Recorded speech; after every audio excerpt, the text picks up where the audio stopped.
Wisconsin Democrat Congressman Mark Pocan joins us now from Capitol Hill. He's the chair emeritus of the Congressional Progressive Caucus. And Congressman, I want to start in the wake of last week's shooting of Charlie Kirk. How would you describe the political moment we find ourselves in as a country right now? Scary, bluntly. I think, the idea that political speech or political actions that somehow can be find violence in response to it is really scary. And the fact that someone would be assassinated, like a state representative or a political commentator, whether they're on the right or the left, just isn't what this country's about. So that is what people should talk about. I think a lot of people are a little misguided on what the issue is right now, but no one should be afraid of expressing their political views and putting their life at risk for doing so. So what is a congressman to do right now? Is there legislative action? How do you feel personally when it comes to your safety? Yeah, I think there's a lot of talk about security right now. I mean, some of the security is probably more lax than it should be. And that's true for the Supreme Court, that's true for the executive branch, and true for the legislative branch. So I think you will see something coming out of Congress to try to make it just so that there's a little more security. When you look at the Paul Pelosi incident, or you look at the various incidents we've had, unfortunately, all too often lately, it just shows that we need to at least protect people who are serving us in government. And I think at all levels, there's a recognition we need to do that. Would you agree with Utah Governor Spencer Cox that social media is a cancer on this country right now? Yeah, I usually use sewer, but I'll accept cancer. I think either way, social media just allows people often too anonymously to say really idiotic, hateful things.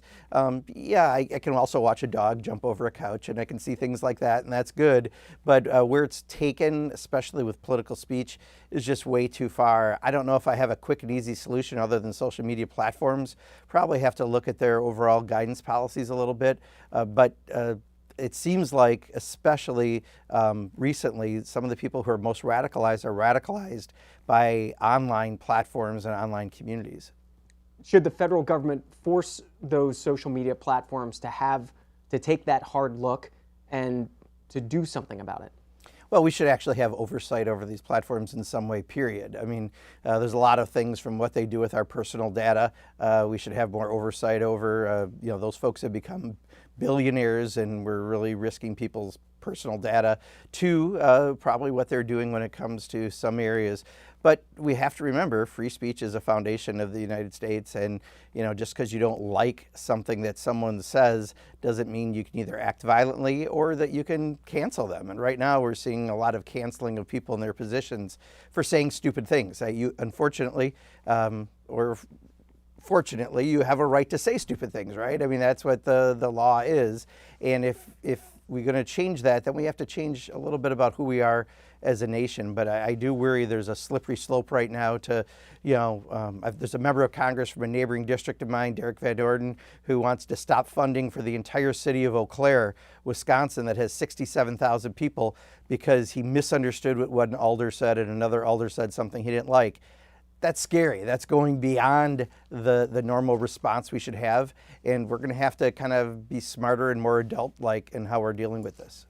Some headlines from the papers today about the events from yesterday in the wake of Charlie Kirk's death. This is the New York Times. The White House threatens a crackdown on the far left. A few of the other headlines: J.D. Vance blaming left-wing extremism when it comes to Charlie Kirk's death. Stephen Miller talking about a vast domestic terror network and vowing to crack down on that. What's your response?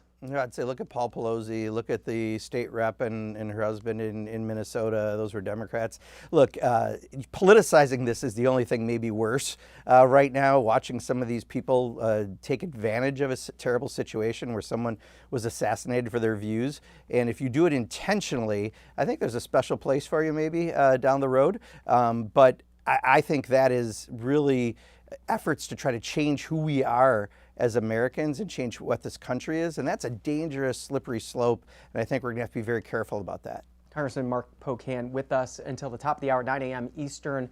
If you want to join the conversation, as always, here's our phone numbers: 202-748-8000 for Democrats, Republicans 202-748-8001, Independents 202-748-8002. As folks are calling in, let me come to your Appropriations Committee work. Where do you see us going over the course of the next 14 days on government funding? Yeah, so this is an incredibly disorganized, maybe Congress is the best way to describe it. The appropriations process normally is done by about June, so we can get it on the floor and vote on it before the August break. We have only got a couple bills actually make it to the floor. So there's a lot of work that has to happen, and we're not even close to having that where it needs to be. Having said that, that probably means there'll be some kind of a continuing resolution, but the Republicans are in charge, and if they're not coming and getting our votes, and essentially they really haven't been. They're not doing anything serious to try to do that. Look, they're in charge of the House, the Senate, and the White House. They've got to figure this out.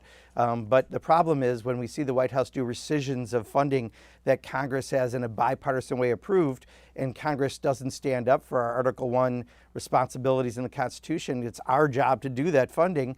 It's hard to have a deal with these folks. So I think they're going to have to get their members, a lot of members on the Republican side like to say they're going to vote no, and then it just takes a little bit of time, and then they roll over and their bellies get rubbed. But we're waiting for that to happen, but I think that's what you're watching for between now and I think really the end of the week, much less the end of the month. I think something's going to happen this week. For a continuing resolution, we mentioned member security. Do you foresee new member security funding being attached to that continuing resolution? Does that hold up that process?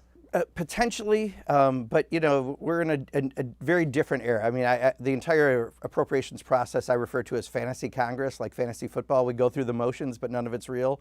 So I don't know what they're ultimately going to do or what they're able to do, but a short-term CR is just saying we're going to keep government open and operating until we figure out what we should have figured out by September 30th, which was the deadline. And to be fair, this happens with a lot of Congresses that we go beyond the deadline, but I think there will be some additional things like that probably added because we're not having a really great record of passing legislation right now, other than the big ugly law that is now a law.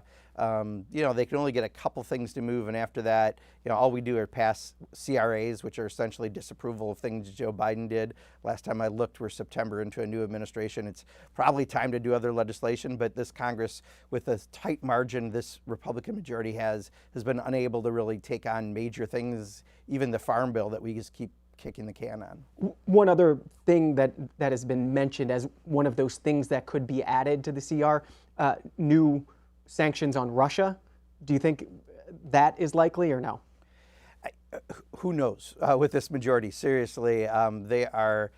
I've been in doing local, state, and federal government for over 30 years. I've never seen anything like the time period we're in right now. So whether it be how we respond to political assassinations, whether it be how we respond to having budget bills, how we fund essential services for our constituents, this is a time that we're anything but normal. When you completely acquiesce to one branch of government, which is what we're doing, the executive branch, I've never seen it like this. So I don't know if people can make prognostications with any certainty.